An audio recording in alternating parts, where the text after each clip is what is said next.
name is Björn Jonsson. I'm a senior producer here at DICE. I'm also heading up the operations team who works on all the different post-launch content for our games. We are really excited about Battlefield 3 Premium. Not only will you get early access to our upcoming expansion packs, you will also get access to more advanced online features, unique in-game content, as well as taking part in exclusive events that we will run throughout this program. And with these exclusive videos, we'd like to give you a more of an inside look of what Premium is all about.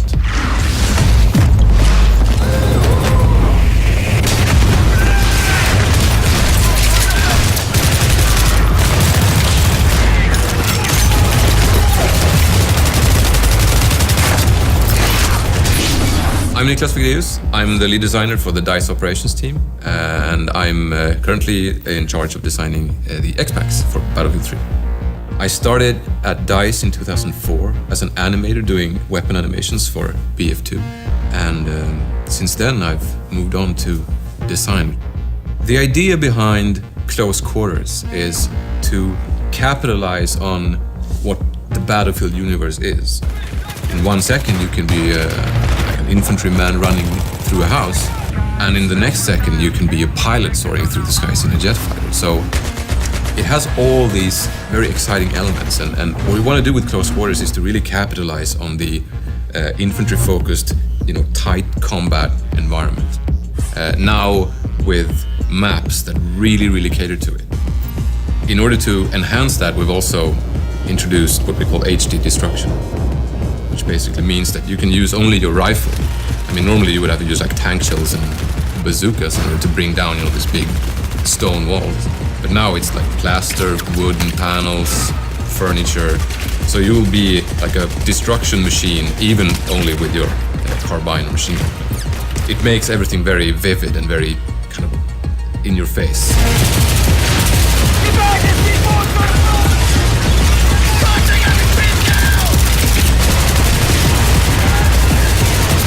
In Battlefield 3 Close Quarters, you get 4 new maps, all focused on the indoor battlefield and the close quarters experience. You also get 10 new assignments, which will allow you to unlock 10 new weapons. And finally, you get 2 new game modes, Conquest, Domination and Gunmaster.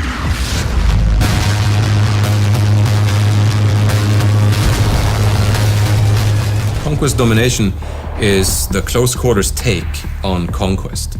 You basically have less amount of flags with much quicker cap time. So flags tend to change owners very quickly, but also you have no safe spawns, you don't have any home bases. So it's really important that you keep control of these key areas. And I think squad play is the key factor in achieving victory in Conquest Domination, because it's really important to really maintain control of these areas, because you have no other safe zone, you just need to do that.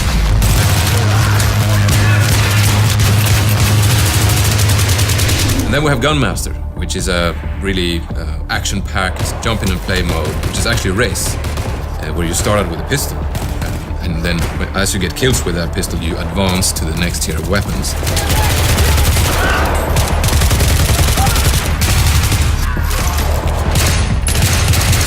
In order to win the mode, you need to go through the powerful weapons and ultimately win by getting a knife kill in the end.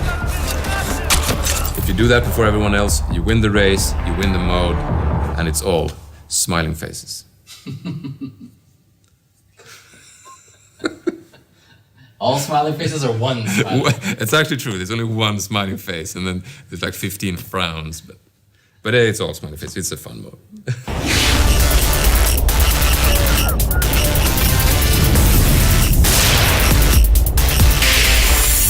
Ziba Tower is our smallest and most action-packed map. It's essentially a skybar on top of a skyscraper. It's based around the classic and horseshoe-shaped design that many Battlefield players know from Wake Island, but now in this condensed form, you can use that middle space to really flank the enemy, which is really exciting, especially since you have the 2-floor setup as well, so you can actually use the staircases to come up behind people who are guarding like the top floor. And we have some good sniping spots there. For example, you can have a good defensive position on top of the swimming pool area. That's a pro tip right there. It also has a lot of corridors and rooms with very thin walls. So what you can do is open up flanking routes by just actually shooting big holes in the walls. So you really need to find your spots if you're trying to play defensively. And if you're on the offense, you need to move very quickly because it's a small map, it's a lot of circulation, and a lot of action, so movement is key.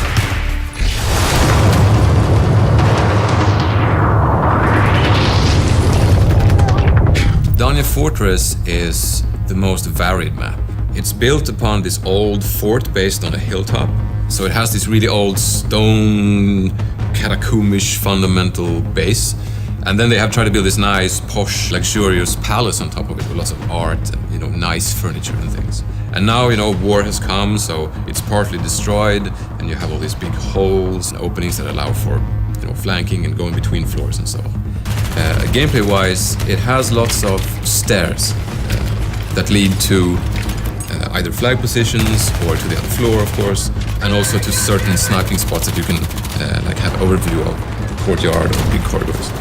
So I think the best tactic to employ on Donya Fortress is to use really proper squad play in order to defend the key locations, like the big entrance room, cellar. They have all kinds of entrances, so protecting them needs more people, so a good squad will really be able to lock one of those down, and that's what's going to achieve it.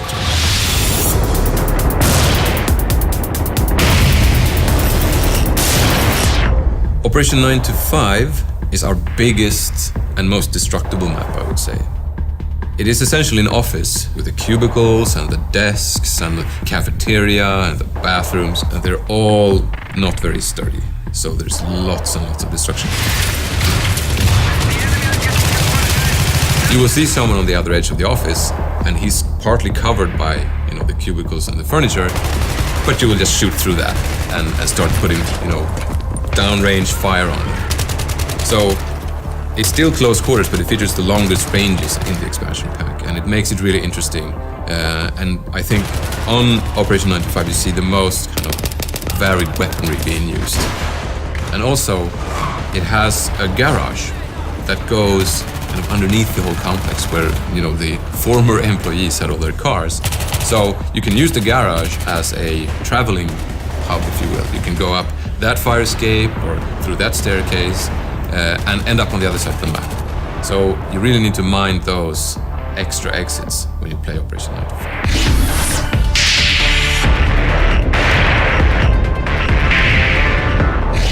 Scrapmetal is the most vertical map. It is an old factory. Parts of it actually so old that it's not being used anymore. It has a kind of a two-fort design where you have one big area, which is actually like a worn-down part of the factory, and then you have the still kind of functional area on the other side.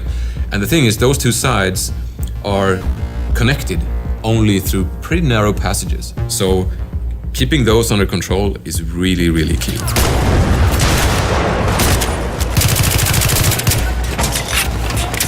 In order to protect those entrances, you need to control those while staying in control of your rooftop, because that's another entrance point, and that's very open and long range, so you're going to see a lot of snipers covering those rooftops.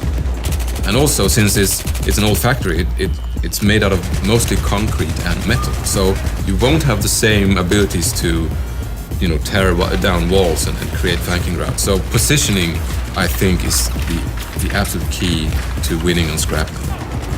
It's very exciting when you have control of one side and you're trying to figure out how to assault the enemy on the other side. And I think that's a very exciting proposition that comes with Scrapmetal.